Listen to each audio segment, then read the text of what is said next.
Hello everyone. आप सभी का हमारे चैनल पे स्वागत है बच्चों। आज के इस वीडियो में हम कक्षा 10 की जो गणित है चैप्टर नंबर 1 वास्तविक संख्या की प्रश्नावली 1.2 को हम सरल भाषा में सीखने वाले हैं। यहाँ से एक क्वेश्चन हर साल बोर्ड एग्जाम में आता ही आता है। आपको एक बार में हर एक क्वेश्चन आसानी के साथ समझ में आ जाएगा। बस वीडियो को पूरा देखिए। वीडियो पे लाइक ज़रूर करना है, शेयर ज़रूर करना है, चैनल पे नहीं तो सब्सक्राइब ज़रूर कर लेना। चलिए स्टार्ट करते हैं।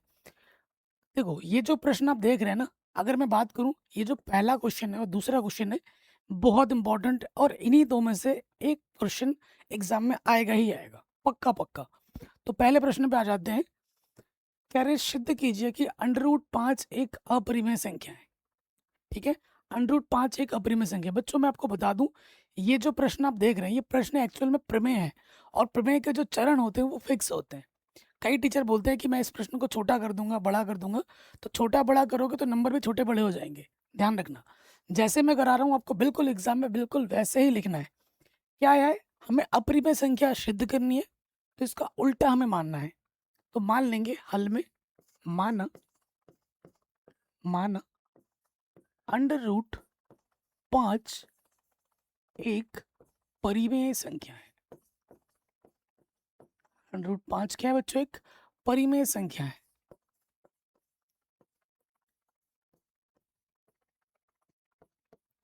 ठीक है, अब आप जानते हैं कि दुनिया की कोई भी परिमेय संख्या, ठीक है, इसका बेसिक वगैरह मैंने सब पढ़ा रखा है अलग वीडियो में, जिसके लिंक्स मिल जाएगी डिस्क्रिप्शन पे। दुनिया की कोई भी परिमेय संख्या हो, उसे हम P/Q के रूप में लिख सकते हैं, जहाँ पर इस बट्टे वाला का मान कभी ज़ीरो नहीं होता। ठीक है, साथ ही साथ क्या होता है, जो हमारा P होता है और जो हमारा Q होता है, वो क्या होता है, वो एक पूर्णांक होता है, वो एक पूर्णांक होता है। तथा जो HCF होता है P और Q का, जो HCF होता है P और Q का, वो कितना होता है प्यारे बच्चों? वो एक होता है। कोई भी परिमेय संख्या होगी, उससे आप P/Q के रूप में लिख सकते हो, जिसमें बट्टे का मान ज़ीरो नहीं होना चाहिए, P और Q पूर्णांक होने चाहिए, और उन दोनों का अगर HCF निकालो तो एक आना चाहिए। अगर इनमें से एक को भी मना करेगा तो वो परिमेय संख्या नहीं होगी। तो अब आपको क्या करना है बच्चों? अब आपको क्या करना है, इसके बट्टे में कुछ नहीं, तो मैं एक लिख सकता हूँ, एक लिख लूंगा। अब करूंगा मैं तिरछी गुणा, P एकम P हो जाएगा, P एकम P हो जाएगा, और इसकी गुणा इसके साथ √5 गुणा Q हो जाएगा। ठीक, अब आपको क्या करना है, दोनों तरफ वर्ग कर देना है। यहाँ लिखेंगे वर्ग करने पर, यहाँ क्या लिखेंगे, वर्ग करने पर। कर दो भैया वर्ग, तो यहाँ पे क्या हो जाएगा, P का जब वर्ग करेंगे तो हो जाएगा P²। अंडर रूट का वर्ग करने पे अंडर रूट हट जाता है। ठीक है, √5 का वर्ग करेंगे, अंडर रूट हट जाएगा। Q का वर्ग करेंगे तो क्या हो जाएगा, Q²। इसे आप समीकरण नंबर 1 मान लो। अब आप खुद देखो, यहाँ गुणज में कितना है, 5 है, तो ये P² किससे कटेगा, जो गुणज होता है उसी से कटता है, 5 से कटेगा। तो यहाँ लिखेंगे चूंकि P² 5 से विभाजित है, चूंकि P² 5 से विभाजित है। ठीक है, इसलिए इसलिए P भी 5 से विभाजित होगा, 5 से विभाजित होगा। ठीक, आप बोलोगे भैया कैसे? एक संख्या मैंने 25 लिखी, 25 5 से कट रहा है, 25 का मतलब क्या हुआ, 5 का वर्ग, है ना? तो 5 का वर्ग 5 से कट रहा है, और 25 का वर्गमूल करूंगा तो क्या आ जाएगा, 5। तो 5 भी तो 5 से कटेगा। अगर P² 5 से कट रहा है ना, तो P भी 5 से ज़रूर कटेगा। आई बात समझ में? ये समझ गए आप? अब आ जाओ अगले स्टेप पे। यहाँ तक किसी को बच्चे को कोई भी डाउट हो, आप एक बार वीडियो दोबारा देख सकते हैं। ठीक है, यहाँ तक आ गया होगा, अगले चरण में आ जाओ। ठीक है, अब आपको क्या करना है, फिर से मानना है। माना, हमें क्या क्या मान लेना है, यहाँ पर क्या था, P था, P लिखोगे, फिर संख्या क्या था, 5 था, 5 लिखोगे और लिखोगे R। कई बच्चे मुझसे बोलते हैं सर आप ये क्यों मानते हो? क्योंकि बेटा ये प्रमेय है, आपको अपरिमेय संख्या सिद्ध करना है, परिमेय संख्या सिद्ध नहीं करना है, क्योंकि किसी भी अभाज्य संख्या के ऊपर अंडर रूट लगने पर वो अपरिमेय संख्या होती है। तो आपको इसको अपरिमेय सिद्ध करने के लिए यहाँ पर जितनी भी प्रॉपर्टी लिखी हुई है उसमें से किसी एक को मना करना है, उसी चीज़ को लाने के लिए हम ये चीज़ करते हैं। ठीक है, ये ध्यान रखिए, ये स्टेप्स फिक्स हैं, ये प्रमेय के चरण फिक्स होते हैं। फिर आप क्या करोगे, फिर आप लिखोगे वर्क करने पर। आपको दोनों तरफ फिर से क्या करना है, वर्क करना है। इससे छोटा और इससे बड़ा कुछ नहीं होता है, यही लिखना है, इतना करना ही करना है। वर्क करेंगे तो क्या हो जाएगा, पी का वर्ग हो जाएगा पी स्क्वायर, 5 का वर्ग करोगे 5 बचे 25, आर का वर्ग क्या हो जाएगा आर स्क्वायर। तो बच्चों पी स्क्वायर का मान तुम्हें पता है कितना, 5 क्यू स्क्वायर, उठा के आप यहाँ रख देंगे। तो यहाँ साइड में लिख लो, चूंकि पी स्क्वायर बराबर 5 क्यू स्क्वायर, ये मान हम उठाकर यहाँ रख देंगे, 5 क्यू स्क्वायर, इधर क्या है बच्चों 25 आर स्क्वायर, 5 गुणे में इधर आके क्या होगा, बट्टे में आ जाएगा 25 आर स्क्वायर, बट्टे में है 5, 5 से काटेंगे 5 बचे 25, तो क्यू स्क्वायर क्या आ गया 5 आर स्क्वायर। ठीक है, क्यू स्क्वायर कितना आ गया 5 आर स्क्वायर। ठीक हो गया। अब आप देख पाएंगे कि भैया यहाँ गुणज कितना है, 5 है, उसी तरीके से है ना, तो यह लिखेंगे चूंकि क्यू स्क्वायर 5 से विभाजित है, क्यू स्क्वायर 5 से विभाजित है, इसलिए क्यू भी 5 से विभाजित होगा।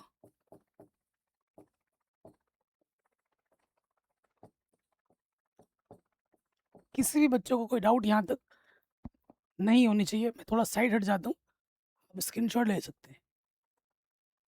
ठीक है, अब देखो बच्चों, आपने एक चीज़ नोटिस की कि भैया हमारा P भी 5 से कट रहा है और हमारा Q भी 5 से कट रहा है, P और Q दोनों 5 से कट रहे हैं। तो हम यहाँ क्या लिखेंगे, अगले चरण में क्या लिखेंगे, चूंकि P व Q दोनों 5 से विभाजित है, 5 से विभाजित है, इसलिए जो HCF होगा P और Q का, P भी 5 से कट रहा है, Q भी 5 से कट रहा है, तो HCF क्या हो जाएगा 5 हो जाएगा। जो 1 के बराबर आएगा क्या, नहीं आया, 1 के बराबर तो HCF नहीं आया। और हम जानते हैं परिमेय संख्याओं का HCF कितना होता है, 1 होता है। आ कितना रहा है 5, अगर √5 एक परिमेय संख्या होती तो HCF उसको क्या देना चाहिए था 1, दे कितना रहा है 5। अतः यह हमारे अवधारणा के विपरीत है, अतः यह हमारे अवधारणा के विपरीत है, अवधारणा के विपरीत है।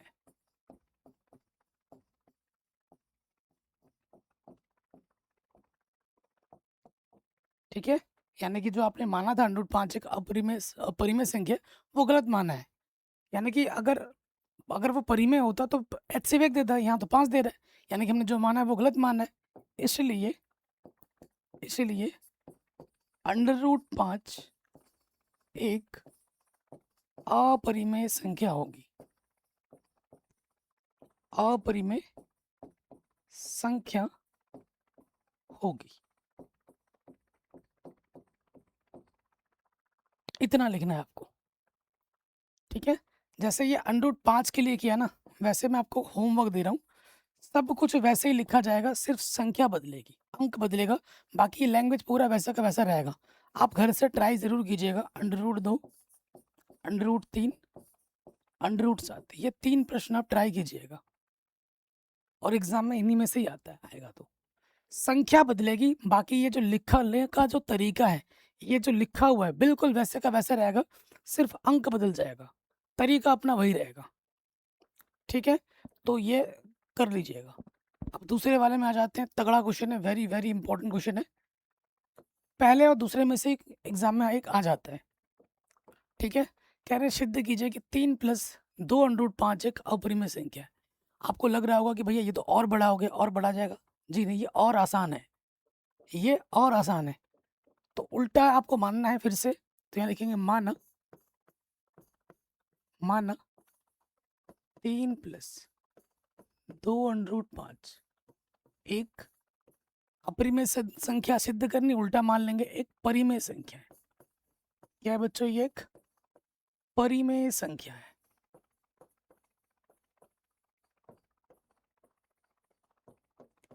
ठीक है, अब आपको मैंने अभी बताया था कि दुनिया की कोई भी परिमेय संख्या हो, जैसे ये 3 प्लस 2√5 को मैंने क्या बोला कि ये एक परिमेय संख्या है। अगर ये एक परिमेय संख्या है तो मैं इसको p बट्टे क्यू के रूप में लिख सकता हूँ, जहाँ बट्टे में क्यू का मान क्या नहीं होगा, 0 नहीं होगा। साथ ही साथ जो मेरा p होगा, जो मेरा q होगा, वो क्या होगा, पूर्णांक होगा, वो मेरा पूर्णांक होगा। और अगर मैं HCF निकालूं p और q का, तो कितना होगा भैया, 1 होगा। ये लाइन लिखनी है, कई बच्चे सिर्फ इतना लिख देते हैं, क्यू का मान 0 नहीं, ये सब नहीं लिखते। ये नहीं लिखोगे तो नंबर घटेंगे। अब जब भी जोड़ घटाना गुणा भाग वाला प्रश्न आए तो दिमाग में ये लॉजिक रखना है कि अंडर रूट वाले को एक तरफ रखना है, बाकी सबको दूसरी तरफ ले जाना है। ठीक है, ये अंडर रूट 5 को एक तरफ रखना है, बाकी सबको दूसरी तरफ ले जाना है। तो ये क्या हो जाएगा, देखो 2√5, इधर अपने पास है p बट्टे क्यू, प्लस का 3 बराबर किधर आएगा, तो माइनस का 3 हो जाएगा। बढ़िया, सिर्फ अंडर रूट 5 रखना है, यानी कि 2 यहाँ गुणे में है, 2 यहाँ गुणे में है, तो इधर आके क्या हो जाएगा, बट्टे में। इधर आके क्या हो जाएगा, बट्टे में। इसको समीकरण नंबर 1 मान लो। अब मैं आपको थोड़ा कॉन्सेप्ट समझाता हूँ, ध्यान से देखिएगा। अगर दो परिमेय संख्या है, एक दोनों के दोनों परिमेय संख्या है, अगर आप उनको जोड़ो, घटाओ, गुणा करो या भाग करो, हमेशा परिमेय आएगा। दो परिमेय संख्या है, अलग अलग दो परिमेय संख्या है, दोनों को जोड़ो, गुणा घटाओ, गुणा करो, भाग करो, हमेशा परिमेय आएगा। लेकिन अगर अगर एक परिमेय संख्या है और एक अपरिमेय संख्या है, ठीक है, आप उनको जोड़ो, घटाओ, गुणा करो या भाग करो, हमेशा क्या आएगा, अपरिमेय संख्या। अगर दोनों में से कोई एक अपरिमेय है तो आएगा अपरिमेय ही। जोड़ो, घटाओ, गुणा करो, भाग करो। तो देखो p बट्टे क्यू क्या है, परिमेय। 3 क्या है, परिमेय। परिमेय से परिमेय घटाएंगे, परिमेय। 2 क्या है, परिमेय। परिमेय को परिमेय से भाग देंगे, परिमेय। कुल मिला के अंडर रूट के उधर वाला ना परिमेय होता है, ये पूरी संख्या परिमेय। और आप जानते हैं अभाज्य संख्या के ऊपर अंडर रूट होने पर वो क्या होता है, अपरिमेय। अभी थोड़ी देर पहले सिद्ध भी किया है हमने, अंडर रूट 5 एक अपरिमेय संख्या है। तो आपको क्या लिखना है, आपको ऐसे मना करना है।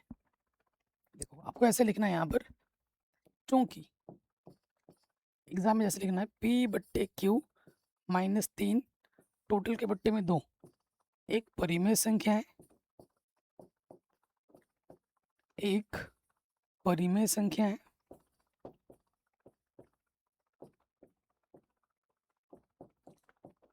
तथा तथा इधर वाला तथा हम जानते हैं, तथा हम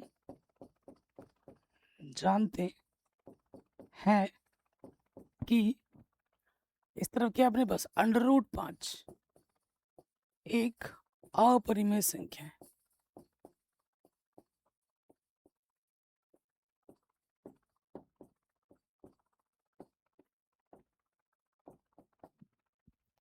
ठीक है, तो देखो बच्चों, क्या एक परिमेय संख्या और एक अपरिमेय संख्या बराबर हो सकती है कभी, बिल्कुल नहीं।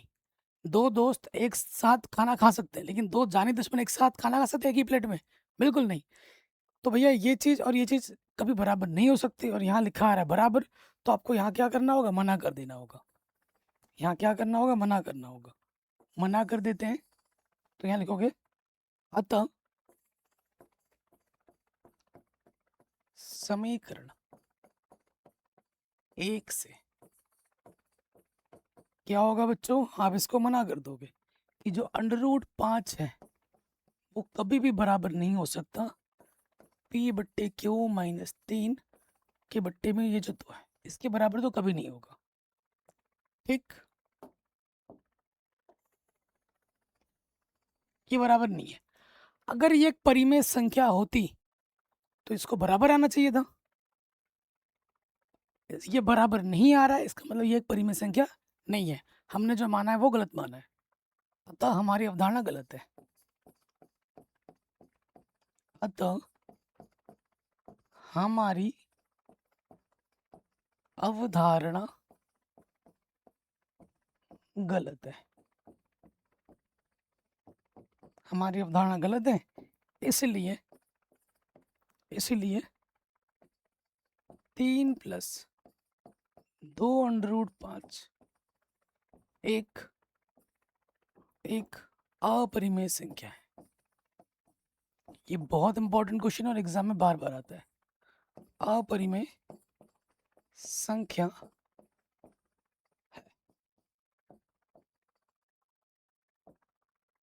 इसको आपको एग्जाम में बिल्कुल ऐसे लिखना होगा। ठीक है, आराम से बन गया, कोई दिक्कत नहीं। थर्ड वाले पार्ट पे आ जाओ। सेकंड थर्ड बिल्कुल जैसा दूसरा क्वेश्चन किया बिल्कुल वैसे ही है, ये सारे प्रश्न एक जैसे हैं। तो करते हैं, पहले वाले पे आ जाओ। क्या है, सिद्ध कीजिए कि निम्नलिखित संख्या अपरिमेय संख्या है। ओके, एक परिमेय संख्या √2 एक अपरिमेय संख्या है ना, तो इसको अपरिमेय सिद्ध करना है। तो उल्टा मान लेंगे, माना 1 के बट्टे में √2 एक परिमेय संख्या है।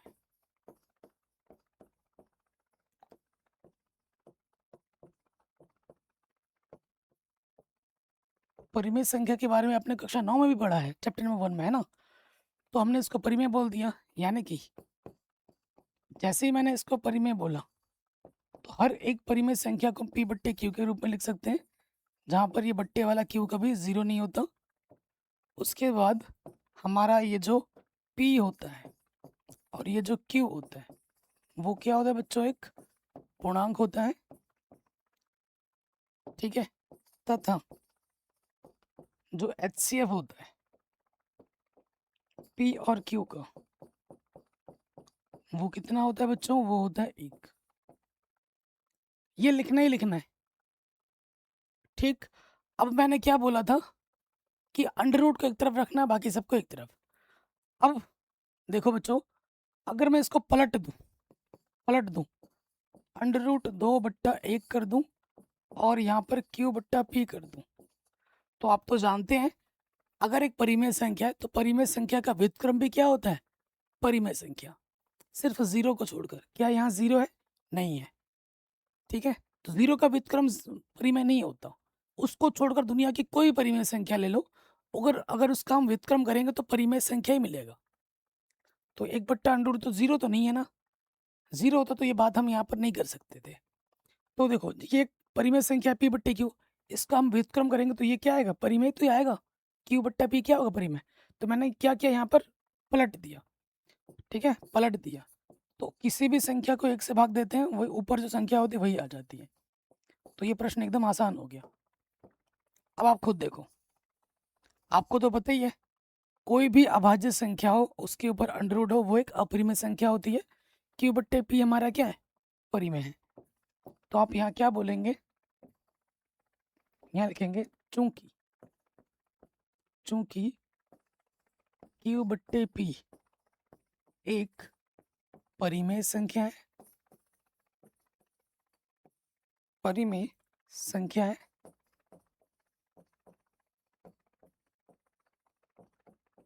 तथा हम जानते हैं, ऐसे लिखना, हम जानते हैं, डायरेक्ट मान लेते ना कि अब √2 का परिमेय संख्या है। हम जानते हैं कि √2 एक अपरिमेय संख्या है।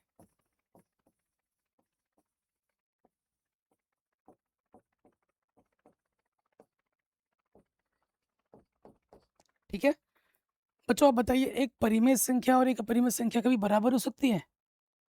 कभी नहीं, तो यहाँ मना कर देंगे। अतः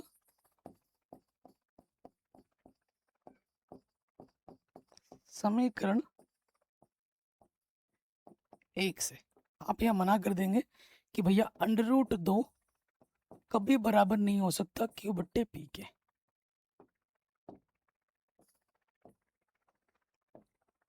ठीक है, अगर ये एक परिमेय संख्या होती तो इसको बराबर आना चाहिए था। ये बराबर नहीं आ रही है, यानी कि आपने जो माना है वो गलत माना है। ठीक है, अतः हमारी अवधारणा गलत है। अतः हमारी अवधारणा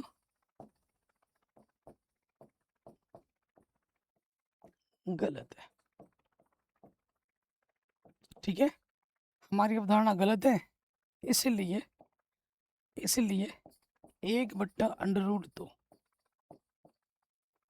एक अपरिमेय संख्या होगी।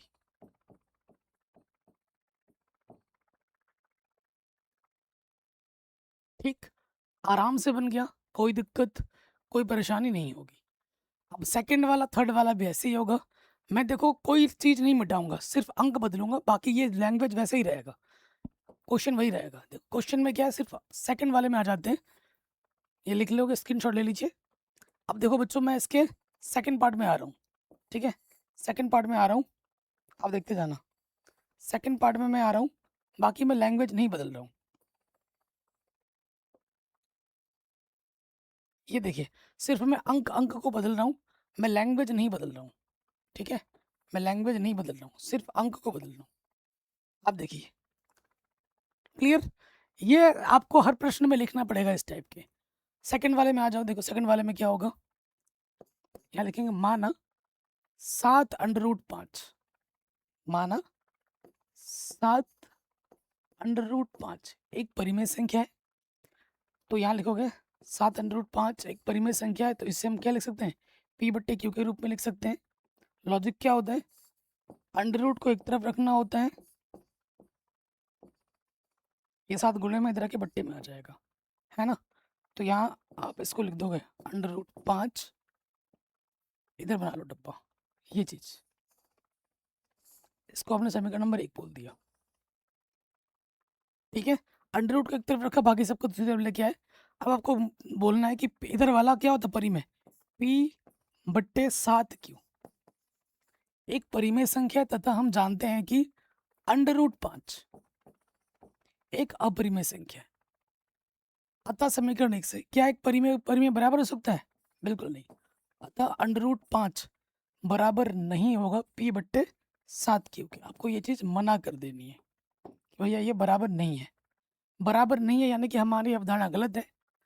अगर ये परिमेय संख्या होती तो ये बराबर होती, बराबर नहीं आया है यानी कि आपने गलत माना है, यानी कि हमारी अवधारणा गलत है। इसलिए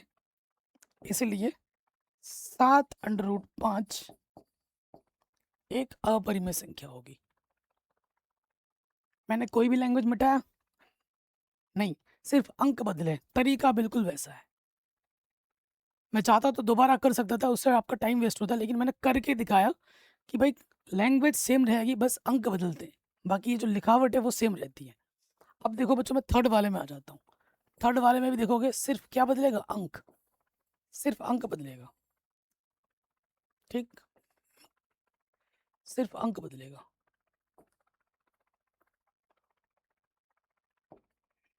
अब आ जाओ थर्ड वाले में, थर्ड वाले में आ जाओ।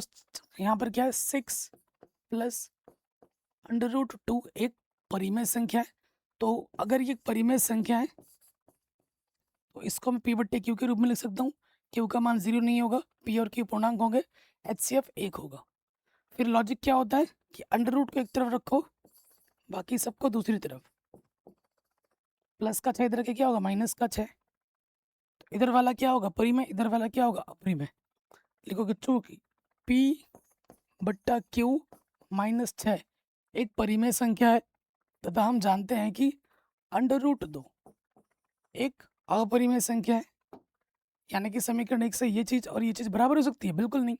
एक अपरिमेय संख्या एक परिमेय संख्या के बराबर कभी नहीं हो सकती। अगर ये परिमेय संख्या होती तो ये बराबर आना चाहिए था। बराबर नहीं आ रहा तो हमारी अवधारणा गलत है। इसलिए इसलिए 6 प्लस अंडर रूट 2 एक अपरिमेय संख्या होगी। ठीक है, आराम से बन गया। कोई भी डाउट हो, कोई भी दिक्कत हो, आप एक बार दोबारा देख सकते हैं। बेहतर प्रिपरेशन के लिए आप हमारा लक्ष्य बैच ज़रूर ज्वाइन करें। हमारा जो लक्ष्य बैच है उस पे डेली लाइव क्लासेस चलती हैं, आपको पता है। और लक्ष्य बैच में के साथ आपको जो सारे पीडीएफ है वो भी फ्री ऑफ कॉस्ट मिलते हैं और शुरू से तैयारी होती है। पूरी एनसीईआरटी पढ़ाई जाती है, चैप्टर वाइज इंपॉर्टेंट क्वेश्चन दिए जाते हैं। ठीक है, सिर्फ गणित नहीं, विज्ञान भी पढ़ाई जाती है, अंग्रेजी की भी पढ़ाई होती है और सभी सब्जेक्ट्स के पीडीएफ भी मिलते हैं। ठीक है, और सभी बोर्ड्स के बच्चे पढ़ाई कर सकते हैं। अगर आप यूपी बोर्ड में हैं, एमपी बोर्ड में हैं, राजस्थान बोर्ड में हैं, उत्तराखंड बोर्ड में हैं, झारखंड बोर्ड में हैं, सीबीएसई बोर्ड में हैं या फिर यूपी बिहार बोर्ड से हैं, तो आप हमारा कोर्स ज्वाइन कर सकते हैं। चैनल पर नए हैं तो प्लीज़ सब्सक्राइब करें, जो कि बिल्कुल फ्री है। वीडियो को लाइक करें, वीडियो को शेयर करें और ये वीडियो आप कहाँ से देख रहे हैं मुझे कमेंट करके ज़रूर बताएं। ठीक है, और अपने स्कूल के ग्रुप में, अपने दोस्तों के ग्रुप में इस वीडियो को ज़रूर शेयर करें। ठीक है, क्योंकि ये वीडियो सभी स्टेट बोर्ड के लिए, हिंदी मीडियम बच्चों के लिए बहुत ही इंपॉर्टेंट है, बहुत ही ज़रूरी है, बहुत ही आवश्यक है। तो आशा करता हूँ क्लास 10th की जो प्रश्नावली 1.2 है वो आप आराम से समझ गए हैं, ये जो एनसीईआरटी सोल्यूशन मैंने आपको बताया है। ठीक है, अपना ख्याल रखें, मिलते हैं आपसे नए वीडियो में। किसी प्रकार की वीडियो चाहिए कमेंट ज़रूर कर दें। आज कमेंट करोगे, कल आपको वीडियो मिल जाएगी। जय हिंद, नए वीडियो में मिलते हैं।